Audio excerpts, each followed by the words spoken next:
After crossing the Bighorn Mountains from the east, or arriving at Cody, Wyoming's Yellowstone Regional Airport and setting out for Yellowstone Park in your rental car, you might notice a cluster of old log cabins and 19th century carriages, buggies, and buckboards sitting in a vacant lot. Old buildings with a history, like this brothel with a tragic past of murders and poisoning. Some of the buildings are restored, some are not. In the spring of 1967, a month or two before my 11th birthday, Bob Edgar, an archaeologist at the Buffalo Bill Historical Center, began to gather historic buildings and relics to be displayed at a site on the west side of Cody. This was the area Buffalo Bill and his associates had chosen for the first town site of Cody's City in 1895. Many of the buildings to be moved were taken completely apart and reconstructed at Old Trail Town. The collection now consists of 28 buildings dating from 1879 to 1901.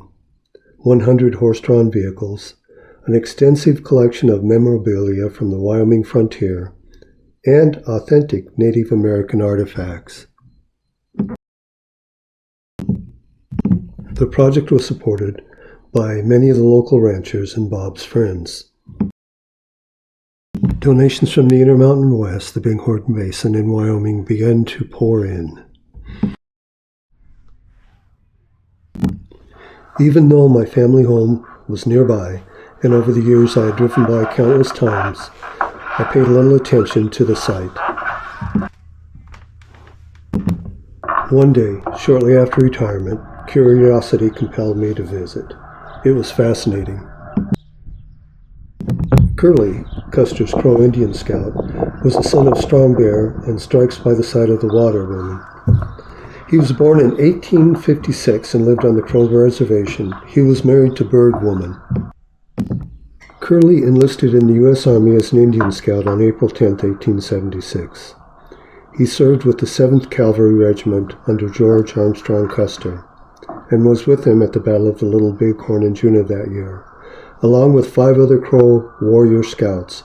White Man Runs Him, Goes Ahead, Harry Moccasin, his cousin White Swan, and Half Yellowface, the leader of the scouts. Witnessing the complete extermination of Custer's detachment, he rode off to report the news. A day after the battle, Curly found the Far West, an Army supply boat at the confluence of the Bighorn and Little Bighorn rivers. He was the first to report the 7th's defeat, using a combination of sign language, drawings, and an interpreter. This old cabin reminded me of my family's homestead cabin, with only 2 walls standing the last time I was there. My father was born there in December of 1921. After high school with no jobs during the Depression, he enlisted in the Wyoming National Guard, the 115th Cavalry, which largely was mounted on horses. After Pearl Harbor, they were mobilized and sent to Fort Lewis, Washington, and they were in for the duration. The first year or two, they patrolled the beaches of Washington and Oregon on horseback. Pleasant duty, it seems. Later, he went overseas without his horse, Joker. Joker, a Morgan, was evidently the smartest horse that ever lived. My dad had his picture on the mantel until he died. This brings us to the hole-in-the-wall cabin constructed in 1883. It was a famous hideout for the gang, the Wild Bunch. The gang included Butch Cassidy and the Sundance Kid. Butch Cassidy's Wild Bunch was one of the loosely organized outlaw gangs operating out of the Hole-in-the-Wall near Casey in Wyoming.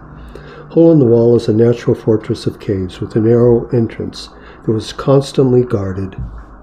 Butch Cassidy was considered the leader of the Hole-in-the-Wall gang, or the Wild Bunch as they are also known.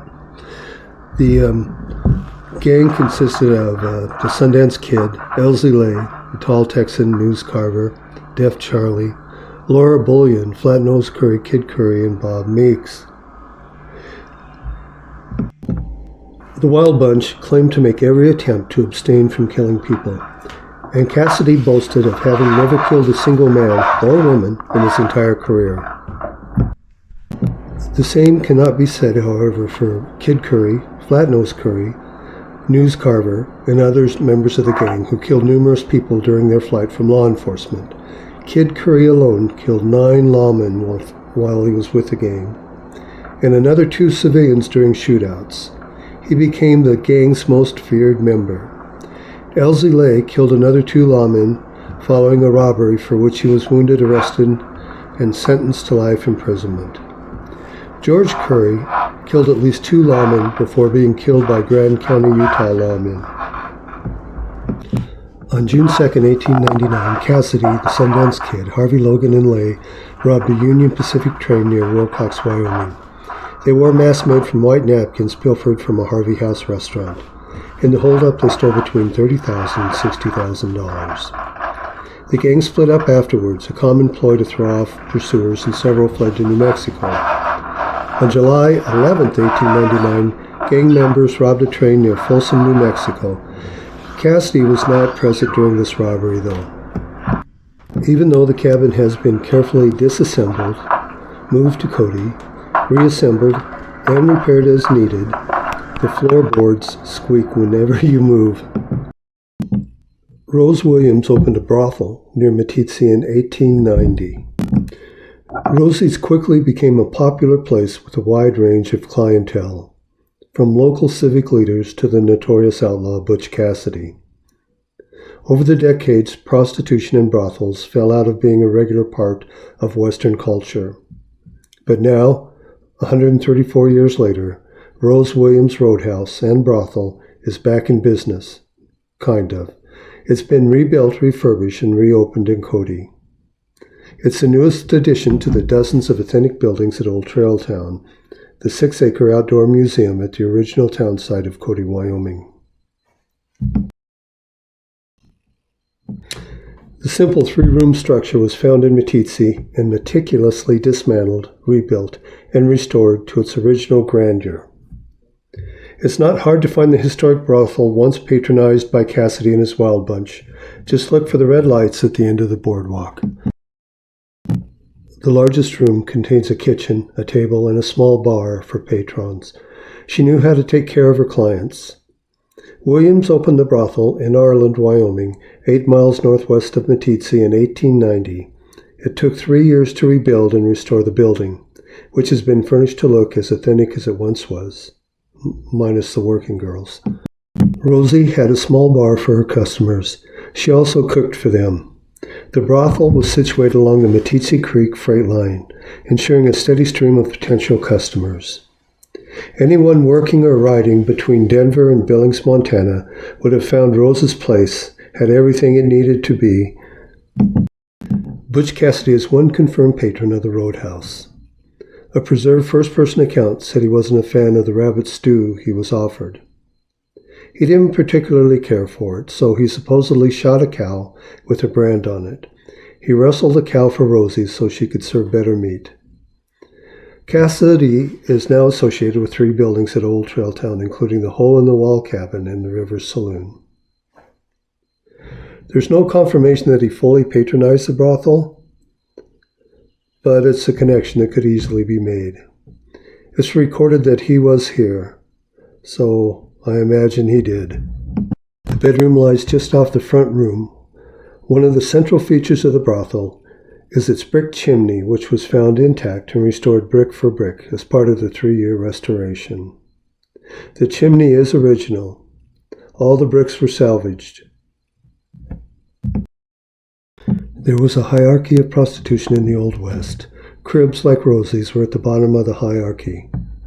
Small rooms, few amenities, as many as 20 to 30 customers a night. In 1894, a love triangle between William Gallagher, Bill Wheaton, and Belle Drury, a.k.a. the Woman in Blue. She's buried in Old Trail Town Cemetery. This led to 2 murders. Drury was working at the brothel and in a relationship with Gallagher when she took a liking to Wheaton. When Wheaton came along, Belle decided that she liked him better. This made Gallagher insanely jealous. He tried to kidnap them and held them at gunpoint for a while until he finally gave that up. At this point, Rose Williams, for whatever reason, went to William McNally to borrow a gun. A short time later, Gallagher was dead, shot in the back, and Wheaton had fled Meeteetse. Wheaton and Drury were believed to be responsible for Gallagher's death. This enraged Gallagher's friend, Blind Bill Houlihan, who vowed to avenge him by killing Wheaton. Blind Bill never got the chance, though. He was killed by the same gun that killed Gallagher, shot in the back while sitting at the end of the table in Rose Williams' roadhouse.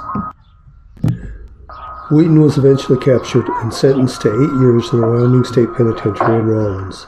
He was released in 1898 after serving 4 years. If Wheaton intended to reunite with his lover in crime, that was dashed in 1897 when Drury died. Drury was poisoned by Katie Durant, another woman working at Williams' brothel. From remote locations in Wyoming and Montana, historic buildings were carefully disassembled, moved, and reassembled at Old Trail Town. Old Trail Town exists today as a memorial to the uniquely American experience known throughout the world as the Old West. Old Trail Town is open daily from 8 a.m. to 6 p.m. May 15th through September 30th.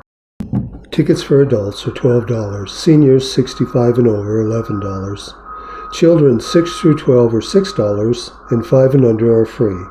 Also, active duty military is free. There are 28 buildings total. Besides the ones we saw, there's the Taggart Carpenter Shop, the Morrison Cabinet, the Monument Hill Homestead Cabin, Buffalo Hunter's Cabin, the Coffin School, the Shell Store, Bonanza Post Office. Also Mud Spring Cabin, Granary, Livery Barn, Wood River Homestead Cabin, Rice Ranch Commissary, Dry Creek Homestead Cabin, Trapper's Cameron, and many more. By the way, the Mud Spring Cabin was used by Kid Curry and the Sundance Kid as a hideout before attempting to hold up the bank in Red Lodge, Montana. Visiting Old West Trail Town is a good way to spend a morning, or an afternoon, or even a whole day.